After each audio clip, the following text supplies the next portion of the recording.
Sir, जिस अहम मसले पर हम आज इस ऐवान में बहस कर रहे हैं, मेरा मानना है सर कि हमारे भारत के आइन और संविधान में आर्टिकल 47 में इसका हमारे बुजुर्गों ने जिक्र किया था और इस सरकार की उनकी अक्ल में, उनकी इल्म में इजाफे के लिए कहना चाहूँगा कि ये 47 44 से ज़्यादा अहम है, क्योंकि अगर ये ड्रग्स फैल रहे हैं जो हमारे मुल्क में, ये एक दीमक की तरह हमारे उस मुल्क की आने वाली नस्ल को खोखला कर रहे हैं। अगर एक दहशतगर्द का हमला होता है तो लोग मरते हैं, मगर ये ऐसा हमला है कि नस्लें बर्बाद हो रही हैं। तो इसीलिए सर मैं उम्मीद करता हूं कि हुकूमत 44 के बजाय 47 पर ज्यादा तवज्जो मरकूज करेगी और इस दीमक को जो हमारी नस्ल को बर्बाद कर रहा है पूरे मुल्क में, उस पर यह सरकार को उतरना पड़ेगा। और अगर सिर्फ ऐलानात और बातें होंगी तो कुछ नहीं होगा। सर, मैं आपको एक बात बताना जरूरी समझता हूं कि इतना बड़ा मसला है कि 2021 में 78,331 FIR रजिस्टर हुए सर ड्रग्स के ऊपर, और उसी साल 2021 में सर जो सीजर्स हुए NDPS एक्ट में 2021 में 12 लाख, और लीटर्स में देखेंगे तो 8,90,000 करीब ये सीजर्स हुए सर। अब सर आपके इत्तला के लिए जो पुलिस का खर्चा होता है, जो पुलिस को गवर्नमेंट देती है, अब देखिए सर डेटा है मेरे पास, मिसाल के तौर पर दिल्ली में सर आप दिल्ली पुलिस कितना खर्चा करिए, देखिए सर 99 करोड़ उनका बजट है, तो 2022-23 बी सर बी में सिर्फ 0.1% खर्चा हुआ है। और आप इसका मुकाबला करेंगे इस दीमक का, इस दहशतगर्दी का। आप देख लीजिए सर आंध्र प्रदेश, आसाम देख लीजिए sir 6% expenditure on police. You come to Rajasthan sir only 3% of 2023 BE. West Bengal out of 10,410 4%.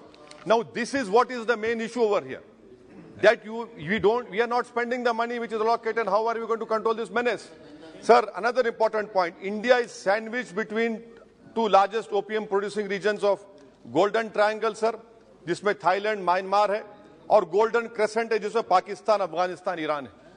और 70% ड्रग हमारे मुल्क में समंदर के रास्ते से आता है। अब समंदर के रास्ते से आता है तो भाई आपकी जिम्मेदारी, आप क्या कर रहे हैं? 70% ड्रग समंदर के रास्ते से आता है, बहरे अरब से आता है, अरेबियन सी से और बे ऑफ बंगाल से आता है।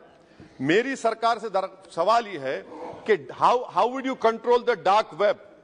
डीलिंग्स पूरी डार्क वेब पे होती है और बगैर वो आपके सॉफ्टवेयर नहीं है, आप नहीं कर सकते। दूसरा सर, ये जो ड्रग्स की परचेजिंग होती है, ये डार्क नेट ऐसा ट्रेडिंग प्लेटफॉर्म है, क्रिप्टो करेंसी से ड्रग्स खरीदते हैं। इसके ऊपर आपके पास क्या लाहेअमल है? तीसरी बात यह है कि सर तेलंगाना की पुलिस गोवा गई थी, गोवा की सरकार ताउन करने तैयार नहीं है। 3 बड़े गोवा के ड्रग किंग पिन्स को पकड़कर लाए और वहां की गोवा की पुलिस अनऑफिशियली बोली कि you arrest them after new year, otherwise our tourism industry will get affected. I mean, what kind of nonsense is this?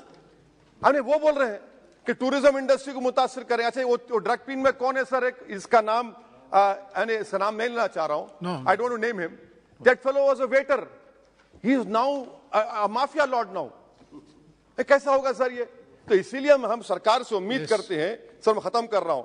अच्छा sir, in court, if you take this case to court, now what will happen in court if drugs are seized?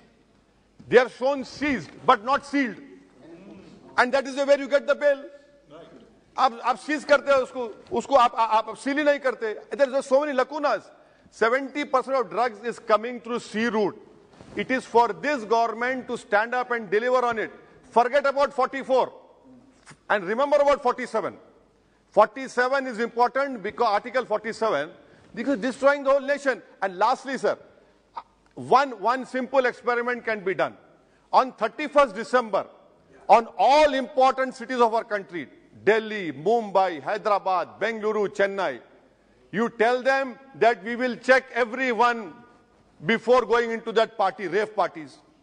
There are children, 14, 15-year-old children from richest families in Hyderabad who are involved in this. So that is why, sir, I hope that the government will take action. And lastly, sir, this is a threat to India because major drugs are coming from Afghanistan and Iran. And people sitting in Afghanistan हमारे से ज्यादा मोहब्बत नहीं करते, नफरत करते. तो आप उसके लिए क्या करने वाले हैं? अफगानिस्तान से जो ड्रग्स आ रहे हैं सर, पाकिस्तान से जो आ रहे हैं, क्या कर रहे हैं? सब बोल रहे ड्रोन से आ रहा है, ड्रोन से आ रहा है. भाई आप क्या कर रहे हैं? सबको मालूम आपको क्या करना है. What they will say, we have seized so much. That is not the question. How would you put an end to it? Yes. What action are you going to take? And I hope that the country will rise up.